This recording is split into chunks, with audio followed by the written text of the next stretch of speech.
जैसा कि आपने लास्ट एपिसोड के अंदर देखा था कि जियान को पता चल चुका था कि जिनसी की बॉडी में अभी के लिए फायर पॉइजन है, जिसे अगर सही टाइम पे नहीं निकाला गया तो वो मारे जाएंगे। इस वजह से जिनसी जियान से हेल्प लेते इस पॉइजन को निकालने के लिए। जैसन की जियान उसके लिए मान जाता, मगर अभी के लिए जो जियान की स्ट्रेंथ थी उसकी मदद से वो इस फायर पॉइजन को नहीं निकाल सकता। इस वजह से जिनसी जियान को ऑफर करते हैं अगर वो उसकी बॉडी से फायर पॉइजन को निकालेंगे तो वो जियान को डाउजो बना देंगे, क्योंकि हैवी ब्लड माउंटेन पुल के अंदर एक सीक्रेट जगह अगर वहाँ पे जियान कल्टीवेशन करता है तो जियान बहुत ही आसानी से डाउजो अचीव कर सकता है। इस वजह से जियान होता है इस डील के लिए मान जाता है। अब आगे जब एपिसोड स्टार्ट होता है और हमें मिस पेंग दिखाई जाती है जो कि अभी के लिए हैवी ब्लड माउंटेन पुल पहुंच चुकी होती है, जिसका जो पानी था एकदम खून की तरह लाल था, मगर तभी उसमें से काफी ज्यादा एनर्जी बाहर निकलती है। मगर कुछ ही देर बाद वो पूरी तरह टुकड़ों में टूट जाती है और वहाँ पे और भी लोग दिखाई जाते हैं जिन्होंने अभी के लिए इस चेक पॉइंट को पार कर लिया था और वो सभी लोग भी इंतजार कर रहे थे अभी के लिए हैवी ब्लड माउंटेन पुल ओपन होने का। मगर तभी मिस पेंग बोलती है मिस मू को टॉन्ट मारते हुए अभी के लिए हैवी ब्लड माउंटेन पुल के अंदर एंटर करने के बाद जो सभी लोग होंगे वो एबिलिटीज के ऊपर डिपेंड करेंगे और मैं तब होप करती हूँ कि तुम ज्यादा पीछे ना छूट जाओ मुझसे। जैसे निगन मिस मू एक स्माइल के साथ बोलती कि अभी के लिए तो मेरी चिंता छोड़ के इस बात की चिंता करनी चाहिए। अभी के लिए जो आपकी 3000 लाइक मूवमेंट हो कोई और यूज कर रहा है और उसकी जो स्पीड है वो भी तुमसे बिल्कुल भी खराब नहीं है, वो एकदम टॉप नॉच है। जैसे निगन मिस पेंग की बोलती बंद हो जाती और फिर अपने आप से बोलती कि एक दिन वो लड़का मेरे हाथ पे चढ़ जाए बस और उसकी सारी स्पीड निकालती हूँ मैं। और ये वंश इनकी लड़ाई देखी हंसने लगता और बोलते ये औरतें नहीं सुधरेंगी। अभी एक बंदा स्टाइल मारते हुए आगे आता और बोलते कि अभी हैवी ब्लड माउंटेन पुल के अंदर जो सीट है वो सिर्फ 8 है, मगर अभी के लिए यहाँ पे जो लोग है वो 9 है। इसी वजह से मेरा ओपिनियन ये रहेगा जो हम लोगों में से जो सबसे ज्यादा कमजोर है वो खुद ही अपनी मर्जी से पीछे हट जाए। और ये सुनकर वहाँ पे जितने भी लोग खड़े होते सभी लोग नायन की तरफ देखने लगते हैं घूर घूर कर। और एक बंदा नायन के पास जाता और बोलते कि अभी के लिए सभी को हैवी ब्लड माउंटेन पुल को जाने दो, क्योंकि तुम सिर्फ अपनी बॉडी से दूसरे को इम्प्रेस कर सकती हो और ज्यादा तुम इसी वजह से बिना एफर्ट डाले यहाँ तक पहुँच पाई हो। जेसन की नायन भड़क जाती और उसे पीछे हटाती और बोलती अगर जियान यहाँ पे आके बोलता कि मैं पीछे हट जाऊँ तो मैं डेफिनेटली यहाँ से पीछे हट जाऊंगी, मगर तुम्हारे कहने से तो बिल्कुल भी नहीं। और एवल की नायन अपनी बेटी को निकाले तो वो लड़का भी थोड़ा सा स्टाइल मारता और वो भी अपनी बेटी को निकाल लेता है, मगर तभी वहाँ पे जियान आ जाता और उसमें आके सीधा एक फन जड़ता है जिस वजह से वो बंदा उड़ा हुआ जाता है, सीधा एक पहाड़ के अंदर घुस जाता है। और ये सब देखिए वहाँ पे जितने भी लोग थे सभी के सभी हैरान हो जाते, मगर तभी जियान बोलता है आई थिंक अब सब कुछ एकदम सही है। और ये सब देखिए वांगचन बोलता है कि अब तुम बिल्कुल क्वालिफाई करते हो मेरे हाथों से मरने के लिए। अभी मिस पेंग बोलती कि तुम दूसरों की पावर को लेके हमला करते या फिर पीठ पीछे से हमला करते, उसके अलावा तुम्हें कुछ नहीं आता है, तुम एक नंबर की नाकारा हो। जेसन निगन जियान बोलते कि हाँ मैं बहुत ही ज्यादा कमजोर हूँ, मगर तुम्हारा जो फॉलिंग स्टार पवेलियन है वो बहुत ही बड़ी तोप है, मगर फिर भी मैं इतनी ज्यादा घटिया हरकतें नहीं करता जितना ये फॉलिंग स्टार पवेलियन करता है जिसने एक जूनियर को मारने के लिए 3 एल्डर को भेज दिया। जेसन निगन जो मिस में होती वो हंसने लगती जिस वजह से मिस पेंग की और भी जल जाती और बोलती है अगर आज यहाँ पर हैवी ब्लड माउंटेन पुल ओपन नहीं हो रहा होता तो फिर मैं देखना चाहती थी कि तुम्हारे अंदर कितनी स्ट्रेंथ है, क्या सिर्फ तुम बच नहीं जानते क्योंकि यहाँ पे कोई आउटसाइडर पावर का यूज नहीं कर सकती है। जेसन की जन्म होता मिस पेंग अगर ऐसी बात है तो आप कभी भी ट्राई कर सकती हो जब भी आपका मन करे। और फिर वहाँ से नायन के पास चला जाता और नायन से बोलते कि तुम ठीक तो हो ना। जेसन की नायन हमेशा हिला देती, मगर तभी अचानक से जो हैवी ब्लड माउंटेन पुल होता है उसमें से काफी ज्यादा एनर्जी बाहर निकलने लगती है, जिसे देखती है वहाँ पे जितने भी लोग होते सभी के सभी काफी ज्यादा एक्साइटेड हो जाते और इसी को देख लेते जहाँ पर जो एनर्जी होती है वो सभी की सभी क्रिस्टलों के अंदर जारी होती है। और ये सब देखिए जो जिनसी होते हैं वो भी तुरंत वहाँ से हैवी ब्लड माउंटेन पुल के सामने आ जाते हैं और उनके साथ 2 माउस टाइप के बंदे भी होते हैं। और ये सभी लोग अभी के लिए जिनसी को देख रहे होते तभी जिनसी सभी लोगों से बोलते कि अब टाइम आ चुका और ये टाइम सबसे बेस्ट है हैवी ब्लड माउंटेन पुल के अंदर जाने का। इसलिए जो ये संदिग्ध जो मिस पेंग होती है तुरंत उसके अंदर चली जाती और फिर वांगचन और फिर एक एक करके सभी लोग उसके अंदर चले जाते हैं। और ये ज्ञान भी एंटर करने से पहले नायन से बोलते कि अभी के तुम एक बात का ध्यान रखना कि तुम इस हैवी ब्लड माउंटेन पुल के डीप के अंदर मत जाना, क्योंकि वहाँ पे काफी खतरनाक फायर पॉइजन है जो तुम्हें डैमेज पहुंचा सकता है। और साथ ही जब तुम्हारी प्रैक्टिस खत्म हो जाए तो तुम मेरा इंतजार मत करना, क्योंकि मुझे यहाँ पे काफी लंबा टाइम लगने वाला है। ये सुन के नायन हमें से आती और अपने देखी विंग्स निकालती और हैवी ब्लड माउंटेन पुल के अंदर चली जाती, जहाँ पर वो जैसी पहुंचती है उसे खून की तरह लाल पानी दिखाई देता और फिर वो नीचे जाने लगती, मगर जैसे वो थोड़ा सा नीचे जाती तो वहाँ पे एक ब्लैक कलर का पॉइजन दिखाई देता है जो कि थोड़ा सा नायन की बॉडी के अंदर चला जाता है, मगर जैसे उसकी बॉडी के अंदर जाता है उसके मुंह से एक आवाज निकलती जैसे मैं अभी की निकाल के नहीं बता सकता हूँ, नहीं तो 18+ हो जाएगा। और ये जो दोनों माउस टाइप के बंदे होते हैं वो एक एनर्जी के क्लस्टर के पास पहुंच जाते हैं जहाँ पर येलो कलर की नेचुरल एनर्जी फ्लो हो रही होती है। तभी जो माउस टाइप का बंदा होता है वो अपने हाथ को आगे बढ़ा देता है और उस एनर्जी को एब्जॉर्ब करने लगता है और वो कुछ ही देर के अंदर उसकी बॉडी के अंदर एब्जॉर्ब हो जाती है। और पे उस हैवी ब्लड माउंटेन पुल के अंदर और भी काफी ज्यादा एनर्जी होती है जिसे देखते ही वांगचन उसके पीछे जाने लगता है। देखिए वो तीनों डिसेबल होते वो भी उसके पीछे जाने लगते हैं, जहाँ पर जो मिस टाइम होती है वो अपनी लाइट मूवमेंट का यूज करती है और सभी को पीछे छोड़ के आगे निकल जाती है और उस एनर्जी के क्लस्टर के पास पहुंच जाती है और उसे एब्जॉर्ब करने वाली होती तभी मिस मू अपनी पावर का यूज करती है और बहुत ही फास्ट तरीके से उस क्लस्टर के पास जाती है और मिस पेंग से उस क्लस्टर को चोरी करके वहाँ से भाग जाती है। ये देखिए जो मिस पेंग होती है वो काफी ज्यादा भड़क जाती है और अपनी लाइट मूवमेंट का यूज करती है मिस मू के पीछे जाने लगती है, मगर उनकी जो स्पीड थी वो भी काफी ज्यादा फास्ट होती है, इस वजह से मिस पेंग उन्हें नहीं पकड़ पा रही होती है। इस वजह से वो अपना एक थंडर स्लैश अटैक बनाती जाती है और उनके ऊपर कर देती है, जो जाके सीधा मिस मू में लगता है, जिस वजह से जो उनके आसपास की जो एनर्जी होती है वो बहुत सारे पीसों में टूट जाता है। मगर मिस मू को कुछ भी नहीं होता और वो मिस फ्रेंक से बोलती है अभी के लिए जो तुम्हारा रिवॉर्ड था वो तो टूट चुका है, और फिर उन्हें चिढ़ाती और वहाँ से पहली फुर्सत में निकल लेती है। वे देखी जो मिस फ्रेंक होती है वो भी गुस्से में आ जाती है और मिस मू को सबक सिखाने के लिए उनके पीछे जाने लगती है। वहीं पे इसी चीज का फायदा उठाते मॉन्स्टर टाइप के वो दोनों बंदे और उन क्रिस्टलों को लेने के लिए जाने लगते हैं। मगर जैसे वो अपना हाथ आगे को बढ़ाते हैं तभी वहाँ पे वांगचेन आ जाता है और उन क्रिस्टलों को लेने लगता है और बोलता अगर तुम लोग को पिटना नहीं तो पीछे हट जाओ। तो ये सुन के वो बेचारे डर जाते हैं। तभी वहाँ पे तांगिया अपनी शॉर्ट से उसके ऊपर हमला कर देता है, जिस वजह से वांगचेन के हाथ से भी क्रिस्टल छूट जाती है और तांगिया वहाँ पे आता है और उन क्रिस्टलों को लेके वहाँ से निकल जाता है। ये देखिए वांगचेन काफी तो गुस्से में आ जाता है और आप बबूला होते हुए तांगिया के पीछे जाने लगता है। और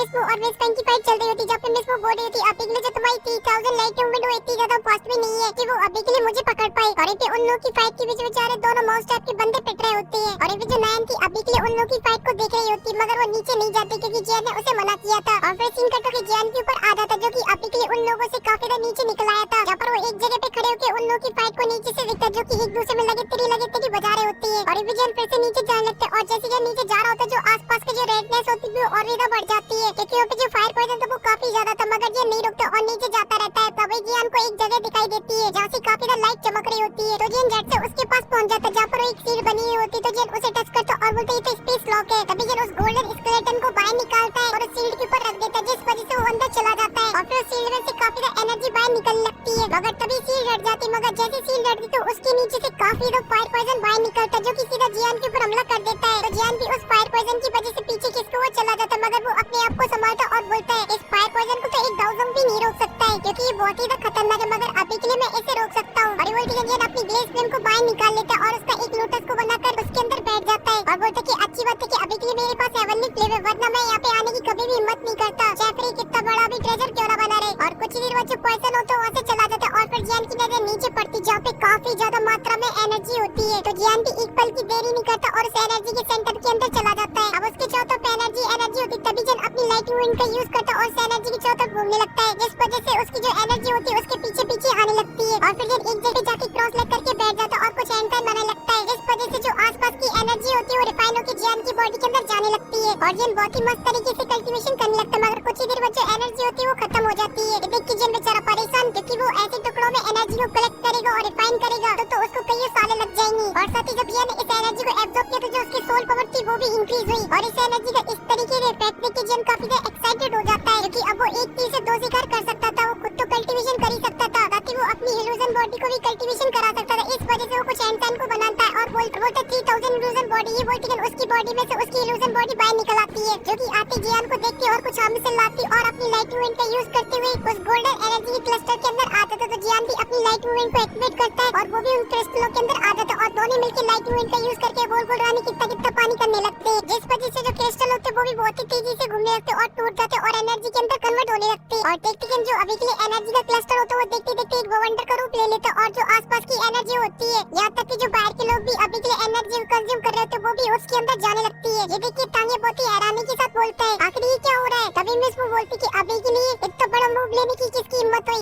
मगर जो मिस फ्रेंक होती है वो समझ जाती कि अभी के लिए सब कांड करने वाला कौन है और बोलती मगर ये इतना डीप के अंदर कैसे चला गया स्कूल के, मगर फिर भी मैं ऐसे अकेले सब चीजें नहीं लेने दूंगी। और ये बोलती वो अपनी एक इल्यूजन बॉडी को बना लेती है और उससे बोलती कि जल्दी से नीचे चलते और इन सभी क्रिस्टलों की एनर्जी को लेते हैं। और ये बोलती मिस फ्रेंक अपनी इल्यूजन बॉडी के साथ नीचे जाने लगती है और जब ये बाकी के लोग देखते वो भी नीचे जाने लगते हैं और जब नीचे बैठा वो क्रॉस लेग करे उस पूल की एनर्जी को कंज्यूम कर रहा होता और वो सभी लोग नीचे जा रहे होते हैं। मगर जैसे वो थोड़ा सा हैप्पी ब्लड माउंटेन पुल के नीचे जाते तभी उनके ऊपर होने लगता है फायर पॉइजन का हमला, इसे रोकने में उन लोगों की हालत खराब होने लगती है और जो मिस फ्रेंक की इल्यूजन बॉडी होती है वो नष्ट हो जाती है और उनकी जो रियल बॉडी होती है उसे प्रोटेक्ट करने लगती है, मगर वो ज्यादा देर तक उस फायर पॉइजन को नहीं रोक सकते और वो तीनों की हालत भी काफी खराब हो रही होती है। और फिर सीन कटो के हमें बाहर का दिखाया जाता है जब जो नायन होती है पहली फुर्सत में सबसे पहले बाहर निकल आती है, मगर जो उसकी हालत थी वो भी काफी खराब थी। तभी अचानक से उसके पीछे काफी हलचल होती है क्योंकि जितने भी अंदर लोग घुसे हुए थे वो सभी के सभी उससे बाहर निकल आते हैं और साथ ही उसमें से काफी फायर पॉइजन भी बाहर निकलता और उन लोगों की जो हालत थी वो अभी के लिए काफी खराब थी। और ये जो मिस फ्रेंक थी उनका अभी के लिए दिमाग खराब हो रहा था और उन्हें जियान के ऊपर काफी गुस्सा आ रहा था, मगर इसी के साथ सीन कट हो जाता है और फिर 2 महीने के बाद का सीन दिखाया जाता है और ये जो हैप्पी ब्लड माउंटेन पुल होता है जो पहले लाल हुआ करता था अब वो पूरी तरीके से व्हाइट हो चुका था। तभी जिंसी की आवाज आती और बोलते कि इस लड़की को गए हुए यहाँ पे 2 महीने से भी ज्यादा हो चुकी है। ये सुन के जिंगू बोलते इस लड़की के साथ जितने भी डिसेबल आए थे वो सभी के सभी यहाँ से जा चुके हैं, मगर ये जो लड़का है तभी जो जिंसी होती है उनकी हालत काफी खराब होने लगती है और बोलते मेरी बॉडी के अंदर अभी के लिए जो फायर पॉइजन वो काफी ज्यादा है और अभी के लिए इस फायर पॉइजन को टोटली ये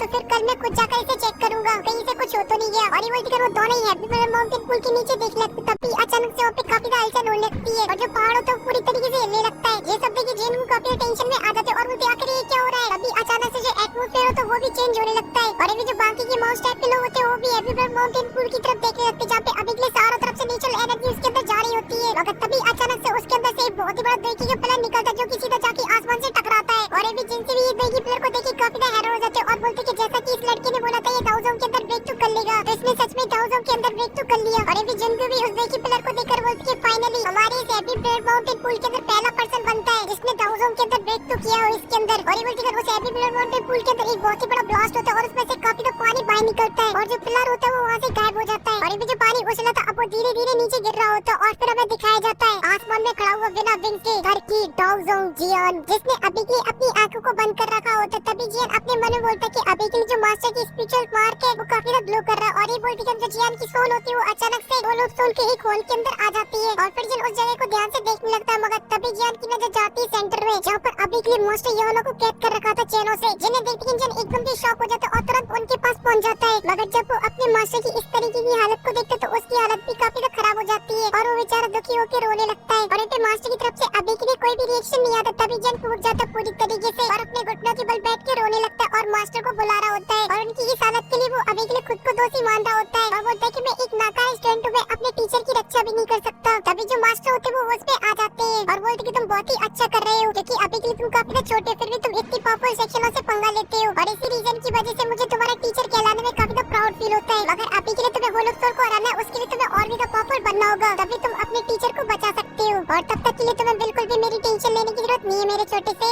ये सुन जियान थोड़ा सा हैरान हो जाता है और बोलता है मैं जियान कसम खाता हूँ अगली बार बहुत ही जल्दी होल ऑफ सोल वापस आऊंगा और वो भी बहुत ही जल्दी और तब मैं मास्टर आपको यहाँ से बचा के ले जाऊंगा। ये सुन के मास्टर हमें से ला देते तभी अचानक से वहाँ पे किसी की आवाज आती है और बोलता है अरे ये सोल पावर तो फिर से वापस आ गई यहाँ पर। ये सुन के जियान आवाज देखने तभी मास्टर जियान से बोलते कि अभी भी तुम्हें यहाँ से जल्द से जल्द जाना चाहिए। मगर तभी वहाँ पे एक बंदा अपीयर हो जाता है और जियान से बोलता है तुम एक छोटी सी मामूली सोल, तुम्हें क्या लगता है कि तुम इसे यहाँ से बचा के ले जा सकती हो। और ये बोलती वो एक बहुत ही पावरफुल अटैक कर देता जियान के ऊपर तो जियान भी उस पाम अटैक को देखिए बिल्कुल भी नहीं डरता और एक पाम अटैक बनाता और उसके ऊपर काउंटर अटैक कर देता है और जब दोनों के अटैक आपस में टकराते तो वहाँ पे काफी ज्यादा एनर्जी निकलती है। मगर अभी के लिए जियान की सोल को उस अटैक को रोकने में काफी ज्यादा प्रॉब्लम हो रही होती है। तभी अचानक से वो जियान की सोल उसे नहीं रोक पाती और नष्ट हो जाती है। ये देखिए मास्टर काफी ज्यादा घबरा जाते हैं और एक होल ऑफ सोल का बंदा एक तीखी स्माइल मारता है। मगर तभी अचानक से उसके एकदम से उड़ जाती है क्योंकि जो जियान की सोल होती है वो फिर से रिकवर हो जाती है और अभी के लिए जियान एकदम खुश जोश में होता है और बोलता है मैं किसी भी कीमत पे हार नहीं मानूंगा, चाहे फ्री रास्ता कितना डिफिकल्ट क्यों ना बना रहे, मैं जरूर अपने मास्टर को बचा के रहूंगा। ये सुन के होल ऑफ सोल का बंदा बोलता है कि बच्चे तेरे लिए ये अच्छा रहेगा कि तू हार मान ले। और ये बोलती है वो अपने हाथ को मूव करता है जिस वजह से जियान के पीछे एक पाम आ जाता है। तभी वो होल ऑफ सोल का बंदा अपने हाथ को मूव करता है जिस वजह से जो पाम होता है वो जियान की फिर से सोल को नष्ट कर देता है। ये देखिए मास्टर को काफी गुस्सा आता है मगर वो वहाँ से जा रहा होता है। मगर तभी जियान की जो सोल होती है फिर से रिकवर हो जाती है और वो गुस्से से बोलता है कि नेक्स्ट टाइम मैं जब वापस आऊंगा तो मैं तुम लोगों से वो हर एक दर्द का बदला लूंगा जो कि तुम लोगों ने इन सालों में मेरे मास्टर को पहुंचाया है। ये सुनिए जो होल ऑफ सोल का बंदा होता है उसकी सटक जाती है और वो सीधा जियान के ऊपर हमला कर देता है और वो अटैक जियान को लगता है। उससे पहले जियान मास्टर से बोलता है कि मास्टर आप मेरा इंतजार करना, मैं जल्दी आऊंगा। और ये बोलती है जो जियान की सोल होती है वहाँ से गायब हो जाती है और ये देखिए मास्टर को भी थोड़ा सा रिलैक्स फील होता है और उस होल ऑफ सोल के बंदे से बोलते क्या हुआ, डर गए क्या। ये सुनिए वो तो मास्टर के पास जाता और बोलते अगर चिप तुम्हारी मेडिकल पिन डिफाइनिंग के दीवाने नहीं होते तो तुम अभी तक जिंदा नहीं होते, कब के मारे जा चुके होते, इसलिए तुम अभी के लिए अपनी जिद को छोड़ो और होल ऑफ सोल को ज्वाइन कर लो और साथ ही ये सपने देखना भी छोड़ दो कि वो बच्चा छोटा तुम्हें बचाने के लिए आएगा। और ये की बंदा वहाँ से चला जाता। तभी मास्टर अपने सर को ऊपर उठाते और बोलते जियान अब मैं उस दिन का वेट कर रहा हूँ कि जब तुम मुझे दोबारा फिर से मिलोगे और मुझे तुम पे पूरा विश्वास है कि वो दिन ज्यादा दूर नहीं है। और ये सीन कटो कि जियान के ऊपर आ जाता है जहाँ पर उसकी अभी के लिए मुझे खून निकल रहा होता है। तभी जियान अपने खून को पोंछता है और बोलता है टीचर मेरा वेट करना। और फिर इसी के साथ सीन कट हो जाता है। फिर हमें दिखाया जाता है माउस टाइप की एक जगह का सीन जहाँ पे जिनको अभी के लिए जियान से बोल रहे होते कि तुम पहले वो पर्सन हो जिसने अभी के लिए हैवी ब्लड माउंटेन पुल के अंदर ब्रेक थ्रू किया है डाउजोन के अंदर। ये सुन के जियान बोलता है इसी ने ये सब कुछ आपकी वजह से हुआ है, जो आप लोगों ने मुझे उस हैवी ब्लड माउंटेन पुल के अंदर एक अच्छी जगह दी जहाँ पर मैंने ब्रेक थ्रू कर पाया, वरना ये मेरे लिए काफी डिफिकल्ट होने वाला था। और फिर ये नयन के बारे में पूछता है जिनको से, तो जिनको बताते कि उसने तक इंतजार किया मगर तुम्हारे निकलने से थोड़े दिन पहले वो यहाँ से चली गई जिसके अंदर काफी बॉडी के अंदर से फायर पॉइजन को निकाले होते हैं और इसी वजह से जो जिंसी की हालत होती है वो अभी भी काफी ज्यादा अच्छी हो चुकी थी और वो जियान को थैंक यू बोलते इसके लिए। तो ये बोलता कि मोस्ट वेलकम सर। जिसन की जिंसी बोलते कि जैसा कि अब हम लोग लाइफ टाइम के लिए दोस्त बन चुके, इस वजह से अगर तुम्हें कोई भी इन्फॉर्मेशन चाहिए तो तुम ले सकते हो क्योंकि हमें हर चीज की नॉलेज है, क्योंकि जो हमारा मॉन्स्टर है वो पूरे देखी कोऑर्डिनेट के अंदर पैदा है, इस वजह से हमें हर चीज की नॉलेज है। जेसन की जिन को बोलते अगर तुम्हें कुछ पूछना तो तुम पूछ सकते हो, मुझे सब कुछ पता है। जेसन की जिन थोड़ी सी सोच विचार करता और फिर खड़ा हो जाता और ग्रीट करते हुए बोलता है कि आप मुझे एंशिएंट प्लेन गू प्लेन के बारे में बता सकती हो। जेसन की एकदम से शॉक हो जाता है जिंसी और बोलते क्या तुम्हारा गू प्लेन से कोई पंगा दंगा है? जेसन की बोलते कि ऐसा बिल्कुल भी नहीं, बस मैं उनके बारे में थोड़ा सा जानना चाहता हूँ। जेसन की जिन को बोलते कि अगर एंशिएंट प्लेन गू प्लेन की बात की तो वो बहुत ही ज्यादा पॉपुलर है, यहाँ तक कि वो इतना ज्यादा पॉपुलर है कि उससे ओलोफ सोल यहाँ तक कि बाकी के जो भी सेंटर प्लेन के लोग हैं वो सभी के सभी डरते हैं। और इनका जो गू प्लेन है वो एक एंशिएंट प्लेनों में से एक प्लेन है और इसका जो पॉपुलर होने का जो मेन रीजन है वो ऐसा कहा जाता है कि इनके पास है एक दूरी ब्लड लाइन। और इसी के साथ ये एपिसोड यहीं पे खत्म हो जाता है। अगर आप लोग को ये चीज एकदम से डिटेल के अंदर जाननी है तो आप लोगों को एंड स्क्रीन में एक वीडियो देखने को मिल जाएगी जिसे आप लोग के बाद देखना, जहाँ पर ये बात को एकदम डिटेल के अंदर एक्सप्लेन किया गया है। और अगर आप लोगों को ये एपिसोड को लाइक कर देना, साथ ही कमेंट भी करके बताना। और तो आपसे नेक्स्ट वीडियो में, तब तक के लिए बाय।